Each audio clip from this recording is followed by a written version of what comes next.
and make it rock, yeah. Side by side, left and right, take it slow, yeah, baby, come on, do it just right. And side by side, left to right, take it slow, yeah, baby, come on, do it just right.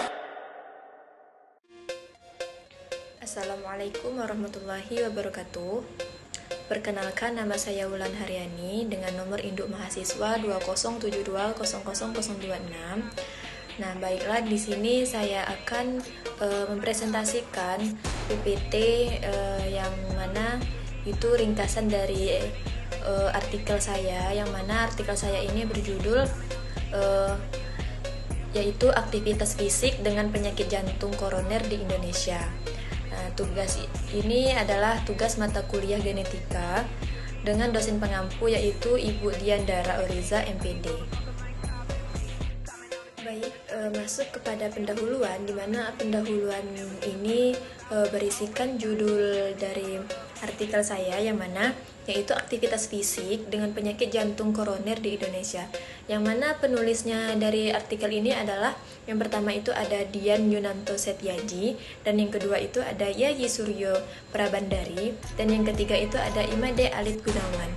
Nah, di mana artikel ini diterbitkan pada tahun 2018 dan artikel ini dimuat secara online sejak Januari 2016. Nah, di link yang tertera pada PPT saya.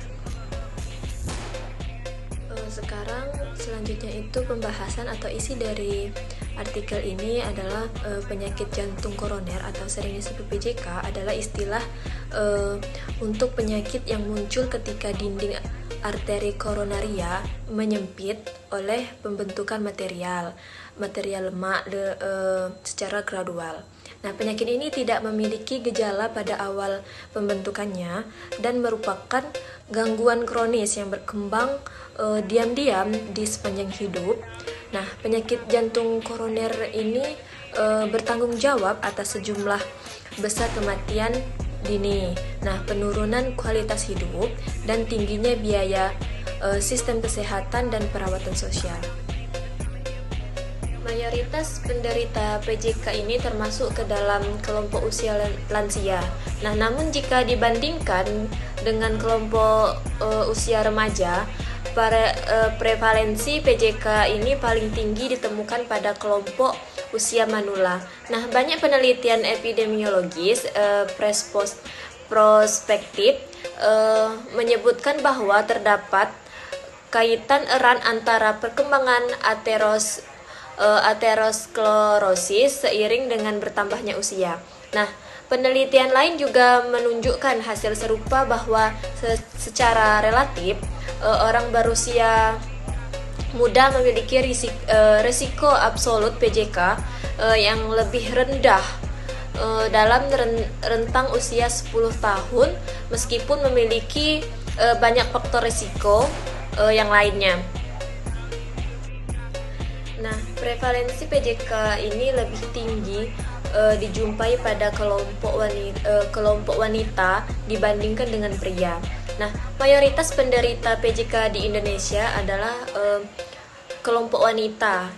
Jadi hasil ini sesuai dengan pernyataan yang menyebutkan bahwa di bawah usia 75 tahun, 42% itu wanita meninggal dengan PJK sebagai penyebab utama dibandingkan dengan 38% pada pria. Nah, penyakit jantung koroner ini juga disebabkan oleh penyempitan dinding arteri koronaria karena pembentukan lemak yang berakibat pada penurunan aliran darah di dalam pembuluh darah. Nah, hal ini akan mengakibatkan penurunan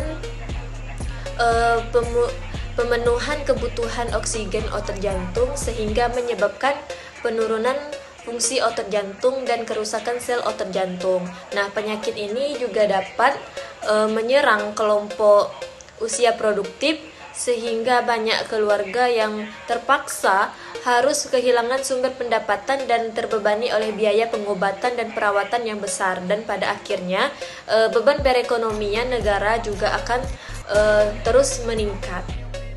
Nah, untuk cara pencegahan dari penyakit PJK ini kita dapat mencegahnya itu dengan perubahan gaya hidup kita, seperti gaya hidup sehat, dan faktor terhadap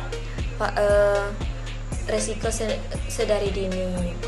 Nah, aktivitas fisik yang menjadi acuan sebagai upaya pencegahan primer dan sekunder yang bersifat non-farmakologikal yang paling penting. Jadi, cara kita untuk mencegah penyakit PJK ini adalah dengan pola hidup sehat, menjaga pola makan kita,